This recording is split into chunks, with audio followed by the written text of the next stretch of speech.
السلام علیکم ورحمۃ اللہ وبرکاتہ۔ اچھا جی، آج کچھ بات کرتے ہیں ریگارڈنگ قرآن کی زبان کے پرسپیکٹیو سے۔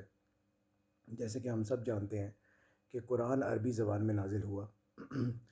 تو اس پرسپیکٹیو میں دیکھا جائے تو قرآن پہ عمل کرنے کے لیے قرآن کا سیکھنا بہت ضروری ہے۔ تو قرآن کو سیکھنے کے لیے جو سب سے ضروری ہے وہ قرآن کی زبان ہے۔ اچھا، یہ بات میں کیوں کہہ رہا ہوں؟ یہ اس پرسپیکٹیو سے بات ہو رہی ہے کہ ہمارے ہاں ایک پوائنٹ آف ویو ہے جو کہ آبویسلی غلط نہیں ہے، لیکن وہ ہم سامنے بھی رکھتے ہیں اور پھر اس کو ڈسکس کرتے ہیں کہ قرآن ہمارے پاس اویلیبل ہے، اس کے مختلف ترجمے تفاسیر بھی موجود ہیں، ہم پڑھتے بھی ہیں الحمدللہ۔ جو لوگ کوشش کرنا چاہیں وہ خرید کے پڑھ بھی سکتے ہیں، لیکن at the end of the day ہوتا یہ ہے کہ ترجمے سے آپ کو ریئل ایسنس سمجھ نہیں آتا۔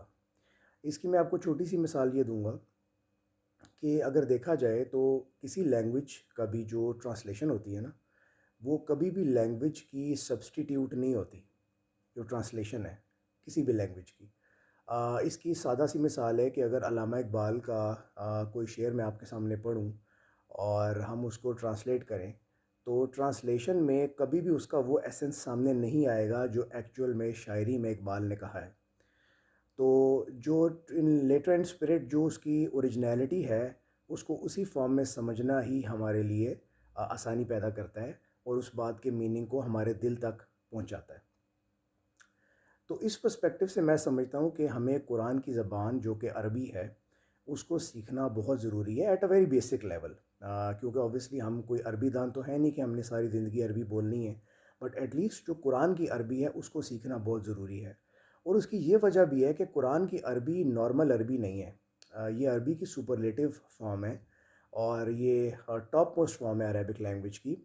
اس لیے ہمیں اس کو بیسک لیول پہ سیکھنا ضروری ہے، تاکہ اب جس طرح ہر لینگویج میں اس کے ہائیز اینڈ لوز ہوتے ہیں، ہائی پچ اور لو پچ ہوتی ہے، پوائنٹ آف ایمفیسز ہوتے ہیں کہ کہاں پر اللہ تعالیٰ نے بات میں زیادہ زور دیا ہے، کہاں پر تھوڑا نارمل زور دیا ہے، کہاں پر اللہ تعالیٰ نے اپنی پچ کو لو کیا ہے اور کہیں پر کسی چیز کی نفی کی ہے، نگیٹ کیا ہے، تو کیا وہ نگیشن جو ہے وہ بہت اسٹرانگ نگیشن ہے یا مائلڈ لیول کی نگیشن ہے؟ یہ چیزیں ترجمے میں کور نہیں ہوتی۔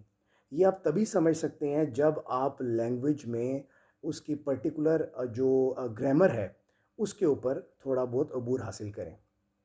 تو میں سمجھتا ہوں کہ قرآن کو اس پہ عمل کرنے کے لیے قرآن کو سیکھنا ضروری ہے، اور سیکھنے کے لیے عربک لینگویج کو جو کہ قرآن کی زبان ہے اس کو ہمارے لیے سمجھنا بہت ضروری ہے۔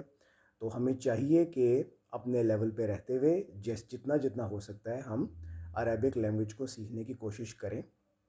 اس کے لیے بہت سے کورسز اویلیبل ہیں۔ میں خود as a student of Arabic, as a student of Quran, I am also learning Arabic language, اور میں اپنے سارے جو میرے ویورز ہوں گے اور جو میرے دوست احباب میں سب کو دعوت دوں گا کہ آپ لوگ مجھ سے کانٹیکٹ بھی کر سکتے ہیں۔ اور عامر سہیل صاحب فیصل آباد کے ہمارے استاد ہیں، and he is also a corporate professional, وہ رہ چکے ہوئے ہیں پی ٹی سی ایل میں، اور وہ عربک لینگویج سکھاتے ہیں۔ ان کے لیکچرز یوٹیوب پہ بھی اویلیبل ہیں لسان القرآن کے نام سے۔ آپ سرچ کریں لسان القرآن تو آپ کو ان کے آن لائن لیکچرز بھی مل سکتے ہیں، and you can contact me directly as well. اور ان شاء اللہ تعالیٰ میں بھی آپ کی اس میں ہیلپ کر سکتا ہوں کہ how to go about the basic understanding of Arabic language. تو اللہ تعالیٰ ہمیں قرآن سیکھنے اور اس پہ عمل کرنے والا بنائے اور دوسروں تک پہنچانے والا بنائے۔ سبحانک اللہم و بحمدک، اشہد ان لا الہ الا انت، استغفرک و اتوب الیک۔ بارک لی و لکم فی القرآن الحکیم، آمین۔